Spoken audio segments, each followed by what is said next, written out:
Hello, friends. Welcome to Shelf Help, a podcast powered by the friends at Settle. At Settle, we're all about empowering the people behind the consumer brands that shape our world, and this show is an extension of that mission. We're going to dive deep into the real stuff, the stories, the mess, we love the mess, and the mental health strategies that help founders grow fearlessly. And today on Shelf Help, I'm so excited to have Sam here, the CEO of Just Date, a product I personally do love and especially love picking up at Whole Foods around the holidays when we all need to, watch our sugar intake within Q4. I mean, all year round, but definitely Q4 for sure. But yes, I was so happy to talk with Sam because as soon as I proposed this to her, she was like, I'm in, and she had all the things that I was just so excited to talk about. So Sam, I just wanted to give you the opportunity to introduce yourself and then just in a nutshell, tell me why mental health is so important to you. Well, first, hi. Thank you so much for having me. I'm so excited to be here. I'm Sam Abramson. I'm the CEO of Just Date, where we make chocolate and sweeteners from dates. And yeah, our date sweetened chocolate chips have been really game changing, and that's been really fun. Yeah, mental health is so important. It's everything. It's the concept of put your mask on first. If you don't take care of yourself, then how do you show up for others? How do I show up as a business leader? How do I show up for my husband? How do I show up for my family? If I take care of myself first, then I'm the best person in all of those interactions. So it's really just putting myself first so that I can show up in a full capacity for others. Amazing. How do you think that's evolved over the years as far as I've found that one of the things for me growing into motherhood, adulthood has been really using the word no more swiftly and actively and managing my time over a calendar. What does it look like for you when you think about prioritizing mental health using the word no so that you're not, because I think one of the things, especially I want to say as women that we do is put so much on our plate and then we're in shambles, running around with our heads cut off. Is there any thing you do from a planning perspective or, you're okay, I'm going to commit myself to, one, girls, brunch once a month only or hosting family this many times a year because sometimes that can be stressful or, must do these date nights with my husband. What are some of the key strategies that have really helped you both in your personal and professional life? Yeah, I think I've got it's hard and it gets easier. Every time you say no, it's easier to because you're getting more and more used to it. I would Yes. say I've tried to eliminate shoulds. I feel like I should do that as opposed to Mm, I really want to do that. And yeah. I also try when it's Ooh, that's a something good new one. is proposed to me and I'm like, that sounds interesting. Instead of saying yes right away, I try to sleep on it and discuss it Pause. with my Yes. husband. Yeah, it's a pause.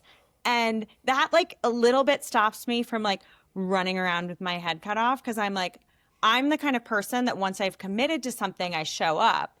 And Yes. so if I overcommit, then I'm insane. And so it's funny, I would say traveling with my husband has really changed this because he wants a little bit more free time, free flowing space to Yeah. go do his thing. And I could book every single minute of the entire day. And so Right. it's made me think okay, what would Alex want here? And that's Yeah. allowed me to give myself more space too. Love that. That's amazing. And that's such a good um way to think about just the switch in your brain to be oh, that sounds fun or that's interesting instead of immediately saying yes. Cause I think immediately we're we get into FOMO, oh, I don't want to miss out on X thing, right? I think especially as people who prioritize relationships and we need those relationships, we need community, right? It's ingrained in us. And so it's sometimes hard to balance that. So that's such wonderful, wonderful advice. I also know you said you were working with an executive coach and have worked with leadership groups. How have those groups helped shape the way you kind of think about how you manage your mental health? Yeah, they've been so game changing for me. I've been working with an executive coach since I worked at Apple. And back when, gosh, probably more than 10 years ago at this point, I got passed over for a promotion.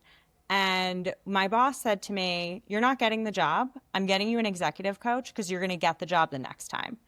And it was Wow. kind of It's amazing amazing. because Wow. it really showed I'm investing in you. I believe in you. And since then, executive coaching has been such a critical part of my own growth, my own reflection. Be like when I came into CPG from Apple, I Yeah, was like learning a new language. I was like, totally. what's an OI? What's a what's a Right. promote? What's an MCP? What are we what's UNFI? What's K? What are we talking about? Like, Right. and finding a safe space to like ask questions and say like what an imposter I felt like, and just Wow. Yeah. being able to like share the fears. And the executive coach that I have um worked in CPG forever, Oh, and that's lovely. she really has created a space where like the first thing that I do every week is celebrate wins.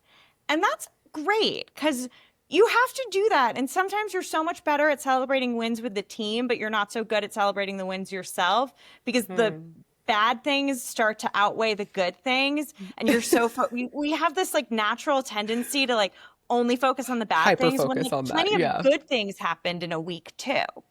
Yeah, absolutely. And totally, yes, in the CPG space, 100%, right? A lot of things can um, take a turn for the worse and you have to adapt. And so really balancing it out and saying, like, actually, it hasn't been that bad. And there were these things that I reflected on to really balance it out and actually, because I think that will fuel you more, right? Than perhaps sometimes like, well, I guess it depends on who you are, right? Sometimes that those challenges do fuel you more, but I think that helps, just with balancing your perspective. So that makes so much sense. I love it. Yeah. And the women's leadership group for me, like seeing other people on a journey and how they handle different things. We read this book together called The 15 Commitments of Conscious Leadership. And it's an amazing book. And it's all about how can I come at this from the most curious perspective as opposed to from the most judgmental perspective? And Mm, like recognizing where you are. Like sometimes you're kind of below the line and want to be really reactive, and that's okay. But recognizing that you're there and you're not ready to come at it from this place of curiosity. And so so seeing other interesting. people like break things down in a group setting and be really vulnerable, that it's such an unlock of like it was an unlock of my own vulnerability and sharing my own really like my fears and what I was really struggling with. Absolutely. No, so true. Um, because I think going back to what we were talking about earlier, when you think about why you sometimes can't say no, there's absolutely this fear of rejection, right? I don't want my friend to think I'm a bad friend. I don't want my cousin or sister, whoever, to think I'm a bad ex title if I say no, right? But it doesn't make you a bad ex to say no, right? And Yeah. so I think saying that fear out loud, unpacking that within a group setting too is so important, and is like usually like step one to like really figuring out like let's demystify this and really get to the bottom of it. That's amazing. Yeah. And tell me, I know you also mentioned you have a therapist and an energy healer. I guess well, one, Sam has a whole team. I love it. Executive coach, therapist, and energy healer. I don't think I've talked to somebody who has really prioritized this, because this has to be an investment, right? Into yourself. And so like if I was somebody who, for example, for me, like I grew up in an immigrant household. So sometimes it's hard to think about investing in yourself financially. Like, because you grew up in a household where maybe therapy was kind of like you don't need therapy, you just need to work, all right, or get your mind off of Yeah. things, right? Or whatever kind of stigma that could be there around mental health. And so if I'm a founder who maybe has a background where therapy was stigmatized and or I struggle with investing in myself financially, what might you tell that founder or CEO who any leader like going through potentially like some maybe mental health challenges? Yeah. I think that is it's the most important investment. That investment in you and your stability and your resilience. And Totally. those are things that you want to have tools, you want to have people to talk to, you want to be able to unlock patterns of, Totally. okay, I'm doing this over and over. What are my limiting beliefs? What's showing up that I'm like hitting a ceiling and I'm hitting it again? And what's Mm, coming in and I'm I'm not putting up strong enough boundaries because I'm ending up in similar relationships. And mm, where are you going to have a breakthrough if you don't invest in your mental health? I think that absolutely.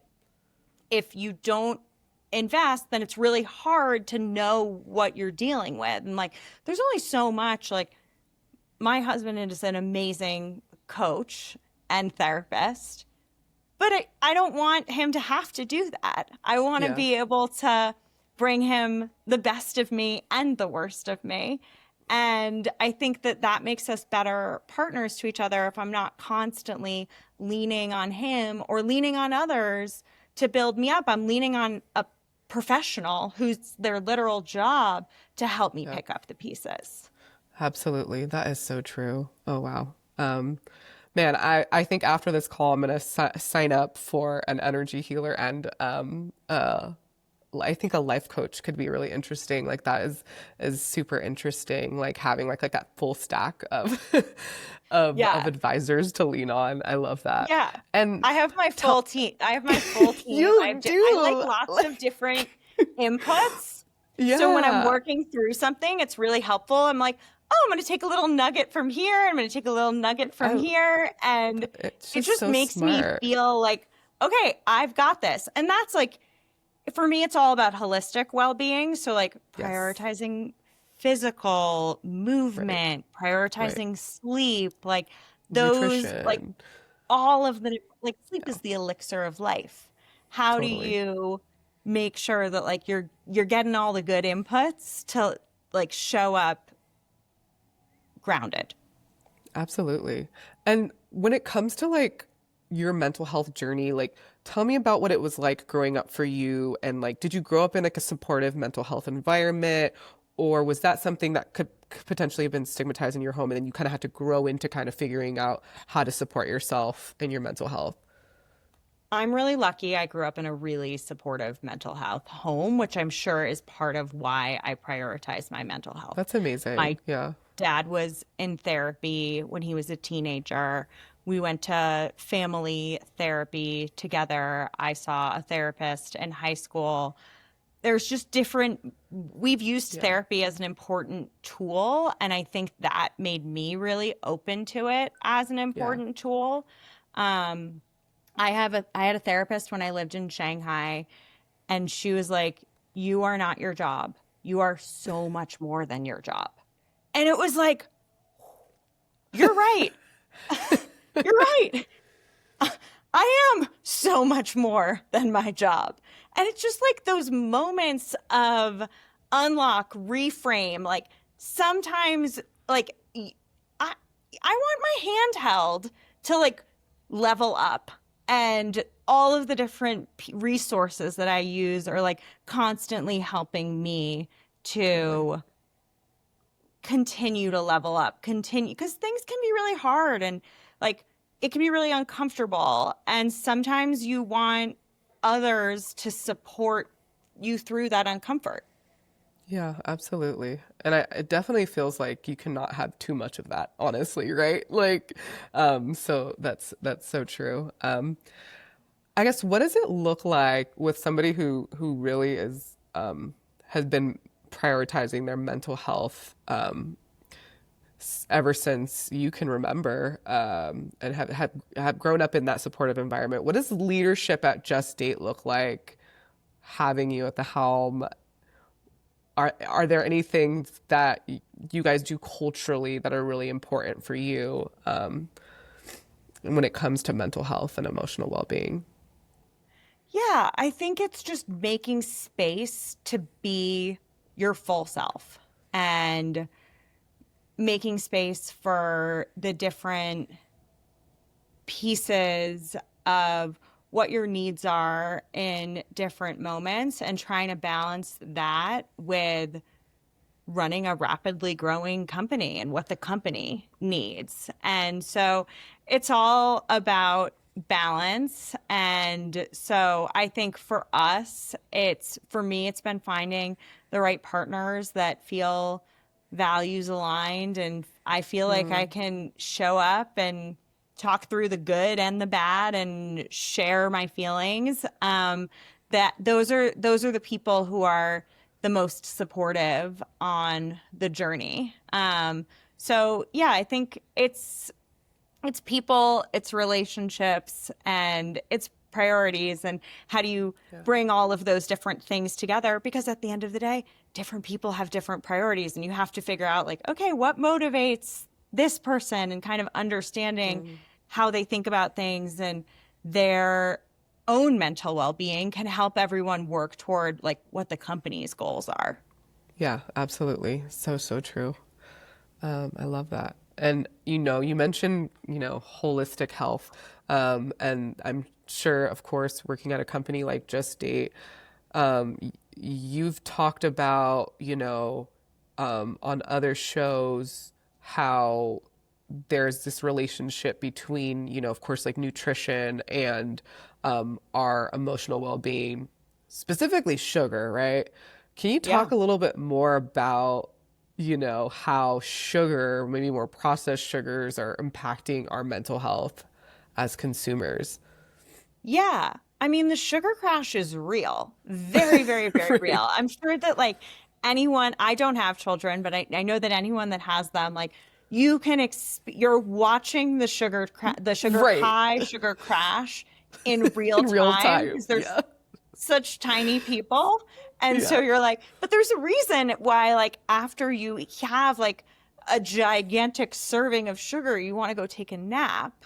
And I think that that also contributes. It's not just how you feel, because how you feel, it's holistic health. So like how you feel in your body contributes to how you feel in your mind. So if you're not feeling good in your body, you may not be feeling good in your mind either. And so we as Americans eat way too much sugar.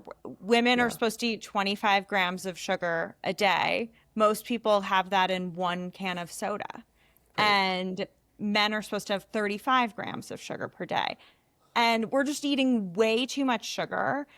And I think that there's like just trying to seek the high again. And what I love about dates and date sweetening is the sugar crash doesn't happen in the same way. These are all clinically verified low glycemic products. So it's a really satisfying sweetness that is going to lead to satiation and feeling really good. And that, like, feeling good in your body, again, like, helps you feel good in your mind.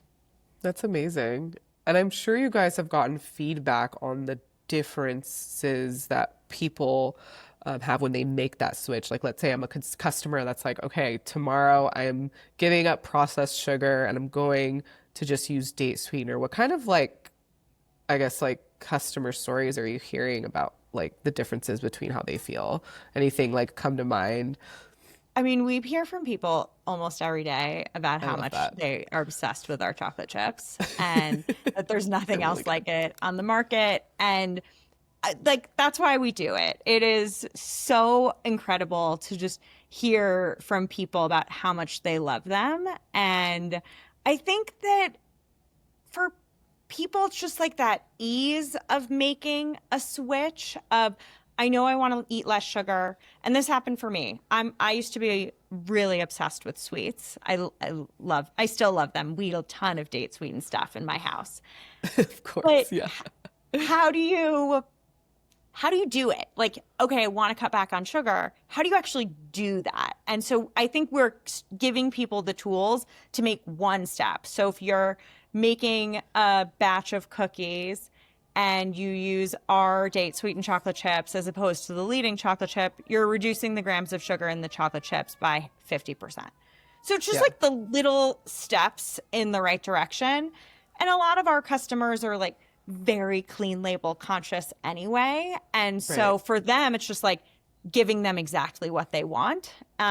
So yeah, it's great to reach our core customer, but then like chocolate's allowing us to reach even more of those people who want to cut back on sugar. And so we love hearing from people just how delicious it tastes. Like that's really Yeah. what does it for me.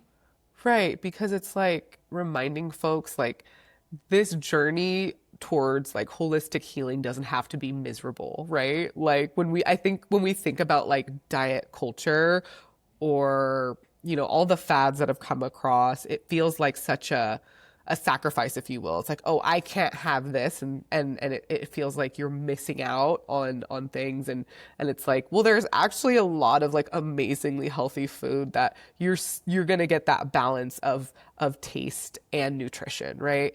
And I think it's hard to find that, and it requires creativity, for sure, curiosity, like you were mentioning earlier, and it's not easy, right?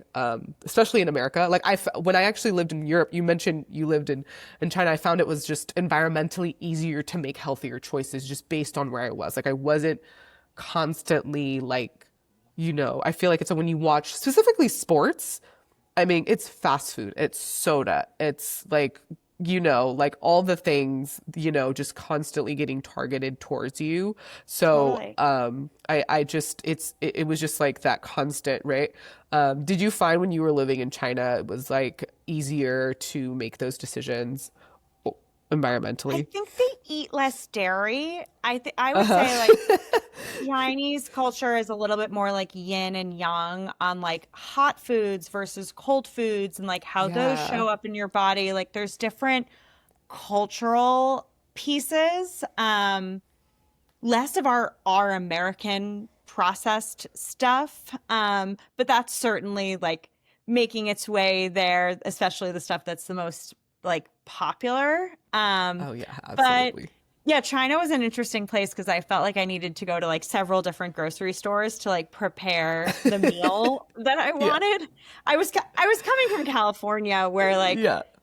I was coming from LA where it's just like Yeah. abundance of fresh produce and like Right. wonderful farmers markets, etc. So it was a contrasting experience. That's so funny. That's so interesting. Amazing. Well, I want to leave the last few minutes for you. Are there any like kind of parting thoughts that you have to share with leaders in the CPG space? And then where can folks find you and Just Date? Yeah, I think if you're thinking about how to prioritize your mental health, there's so many different tools. Executive coaching, life coaching are amazing. Therapy is Yes. amazing. Energy healing, if you're into the woo woo, little bit more woo woo. Ooh, They're all yes. like find what works for you, find what Totally. speaks to you, because put when you feel really good, you show up really well for everyone else. And you can find Just Date on our website at enjoyjustdate.com, nationally in Whole Foods, nationally in Yes. Sprouts, and our date syrup is now in Kroger. So we would love for you to Ah. buy it there too. Very cool. Congratulations on that. That's amazing. Well, Sam, Thank thank you you. so much for being on here. I swear I am going to sign up for a life coach after this session. I feel like these sessions end up being therapy sessions for me where like I need to action on something, but I will keep you posted on that. And I'm really looking forward to it because it's been something that I think I have been deprioritizing that I need to reprioritize. And so I appreciate your time and your vulnerability and your openness. Thank you so much for being here. Of course, this has been so fun. Thank you so much for having me.